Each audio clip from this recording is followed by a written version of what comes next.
Bonjour à tous et bienvenue. On se retrouve aujourd'hui pour une nouvelle vidéo que j'ai décidé de faire parce qu'il m'est arrivé un petit pépin et pour vous éviter voilà d'avoir qu'il vous arrive la même chose, du coup je me suis dit que ce serait peut-être une bonne idée de vous faire une petite vidéo de mise en garde. Comme vous le savez peut-être, mais peut-être pas, je collectionne les livres de la collection Disney Animated Classics. Ce sont des bouquins qui se présentent comme ça. C'est des bouquins qui sont donc en dur et avec du tissu sur le dessus, qui sont très très jolis. Leur particularité, leur particularité première pour nous français, c'est qu'ils sont en anglais déjà. Donc attention quand vous l'achèterez. Ce sont des livres en anglais et la particularité vraiment fondamentale, c'est que ce sont des bouquins qui, au lieu d'avoir des illustrations traditionnelles, nous présentent des croquis préparatoire des animateurs qui ont bossé sur le film. Donc ça en fait des livres tout à fait intéressants. Par exemple, voilà, vous avez une version de Belle qui a été envisagée. Voilà, et vous avez plein de croquis comme ça, absolument super. Des fois des vraies images du film, des vrais cellulos, et d'autres fois des trucs. Alors voilà, ça c'est assez célèbre, hein. On a échappé à La Bête avec une tête de babouin. Donc voilà, ça permet aussi de voir à quoi on a échappé. Je le trouve tellement parfait, celui de la version finale, que ouais, en tête de babouin, ouais, je sais pas.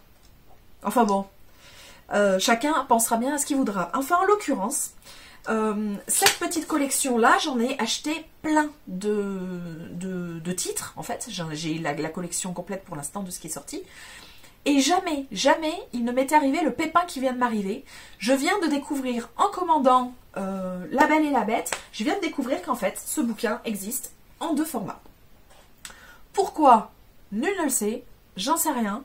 Je peux pas vous répondre, il y a sans doute une très bonne explication. 2 formats très différents, parce que là, on est sur du 30 cm de haut, et là, du 26. Donc, ça fait quand même une sacrée marge. Ça fait une belle différence.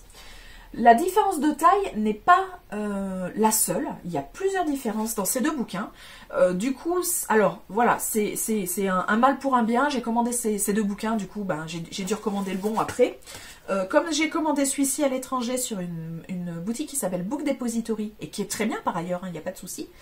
En commandant, en fait, j'ai pas fait attention à la dimension, donc l'erreur vient de moi, pas d'eux. Et sauf que le problème, c'est comme je me suis plantée, pour renvoyer, les frais de port étaient à peu près équivalents au prix du bouquin, et bien évidemment à ma charge, puisque c'est moi qui ai fait l'ânerie. Donc du coup, j'en suis pour mes frais, voilà, ça m'a coûté le prix du bouquin, tant pis. Après, c'est des bouquins qui coûtent pas une fortune, hein, pour voir la qualité des livres. Ceux-ci d'ailleurs, les plus grands coûtent un peu moins cher que les petits. C'est pas la même qualité par contre, et je vais vous montrer les différences.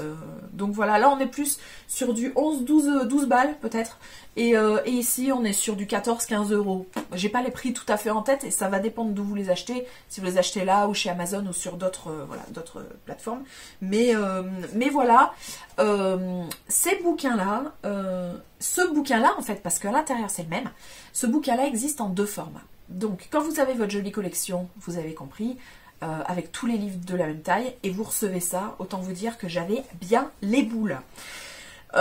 Ceci étant dit, ça me permet de comparer les deux, et on va commencer à discuter un petit peu des différences. Donc déjà, au niveau du dessin, sur la couverture, le dessin semble être le même, sauf erreur de ma part. La typo par contre est différente. De l'autre côté, de la même manière, ici, quand vous avez juste sous mes doigts là normalement, il y a une petite étiquette qui va arriver avec le code barre que vous pouvez très facilement enlever, alors qu'ici, c'est imprimé. Donc vous avez ce vilain code barre qui va suivre votre bouquin toute sa vie, ainsi que tous ces trucs, donc c'est tous les trucs Lego bien évidemment, les copyrights, etc. Donc voilà, c'est moche. Il faut admettre que c'est moche, voilà, là ça rend pas, ça fait pas honneur au bouquin. Alors que c'est tellement simple de le mettre à l'intérieur, ou voilà, de mettre une petite étiquette à la place de l'impression, enfin bon bref. Ce livre-ci, en fait, n'est pas en tissu, c'est le carton qui est embossé, et c'est pas du tissu. Ça fait semblant d'être du tissu, mais c'est ciré. Ici, vous avez vraiment, par contre, voilà, vous avez vraiment un toucher vraiment textile, quoi. Et vous avez, voilà, vous voyez les mailles et tout, donc voilà, c'est une bien meilleure qualité là pour le coup. Vous avez aussi le petit ruban là, le petit marque-page, ici donc assorti couleur bleue, Et ici, vous n'avez rien du tout, vos yeux pour pleurer. Donc ça, c'est les premières constatations qu'on peut faire. Sur la tranche aussi, sur cette petite collection-là, sur la petite collection, sur chaque livre, vous avez un petit dessin qui va représenter le bouquin en question. Alors par exemple, sur Aladdin, je sais pas, mais il doit y avoir une... je présume qu'il doit y avoir une lampe, la lampe du génie, bien évidemment. Ici, vous avez une petite rose. Bon, voilà, vous avez votre petit logo qui est assez sympa. Ici, vous avez juste voilà, l'éditeur et même les typos sont pas tout à fait les mêmes. Voilà, c'est pas écrit tout à fait la même chose. Donc même les tranches sont différentes. Pour ce qui est de l'intérieur, parce que sur un livre, bien souvent, c'est ça qui nous occupe, outre l'extérieur qui en fait un bel objet, à l'intérieur, vous allez avoir cette page-ci sur la petite version, donc la version la plus chère. Vous avez ça qui est exactement en fait le dessin que vous avez sur le dessus, mais en noir et blanc. Alors voilà, ça vous fait un petit coloriage sympa, mais surtout ça vous permet quand même de voir avec plus distinctement les dessins qui sont sur la couverture en fait. Alors ça c'est un jeu qui est tout à fait super et ces couvertures je les trouve géniales pour ça, parce que comme vous avez un sous-dessin qui est blanc, un autre qui est bleu, et c'est pareil pour les autres tomes de cette collection, vous ne voyez pas tout de suite le motif. Donc il faut laisser traîner vos yeux et vous avez déjà une première lecture mais visuelle là sur la couverture. Et je trouve ça mais tellement sympa, c'est tellement joli. Alors ici, voilà, c'est un peu comme... voilà, là vous avez tout. Donc vous voyez beaucoup mieux le motif et vous n'avez pas ce travail là à faire. Ça vous permet de voir vraiment le dessin de la couverture du bouquin en toute simplicité. Et peut-être de voir des choses qui vous avaient échappé en regardant la couverture juste comme ça. J'adore cette collection de bouquins, je la trouve vraiment géniale. Donc ce dessin-là, par contre, vous ne l'avez pas dans la grande édition. Ensuite, vous avez des formulations qui sont différentes au niveau du texte. Alors, c'est pas des différences de texte de fou. C'est vraiment des petites choses, des formulations de phrases qui sont pas les mêmes, mais bon, voilà, on sent bien que la fin du bouquin sera la même. Hein. Il n'y a pas de changement de plot. Ne soyez pas déstabilisés. Donc là, long ago in a land far from here. Voilà. Ça, c'est la petite version. Et donc, au lieu de long ago, ici, je vais avoir... Voilà. Once upon a time in a faraway land. Voilà. Ce qui veut dire exactement la même chose, on est bien d'accord, hein, mais c'est pas formulé tout à fait pareil. Donc même l'histoire à l'intérieur, voilà, c'est pas formulé de la même manière. Est-ce qu'il y a une édition qui s'adresse plus aux enfants, donc il y aurait des formulations peut-être plus simples? Est-ce que c'est ce qui explique la différence d'édition? J'en ai aucune idée. Parce que, comme, voilà, l'anglais, moi, c'est pas ma langue maternelle, bien évidemment. Donc, du coup, je me rends pas forcément compte des différents registres. Je me rends pas compte voilà, est-ce que celui-là est plus difficile à lire que celui-là pour un enfant de 7 ans qui parlerait anglais en langue maternelle? Complètement incapable de le dire.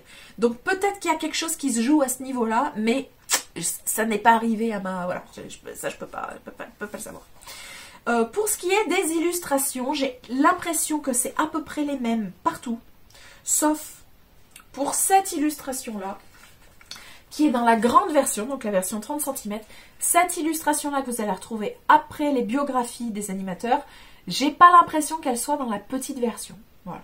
C'est tout, c'est la différence avec les illustrations. Alors bien évidemment, vous l'avez compris, comme le bouquin est plus grand, les illustrations aussi à l'intérieur sont plus grandes et la typo est plus grande. Ce qui fait que vous allez avoir plus de facilité si vous avez des problèmes de vue par exemple.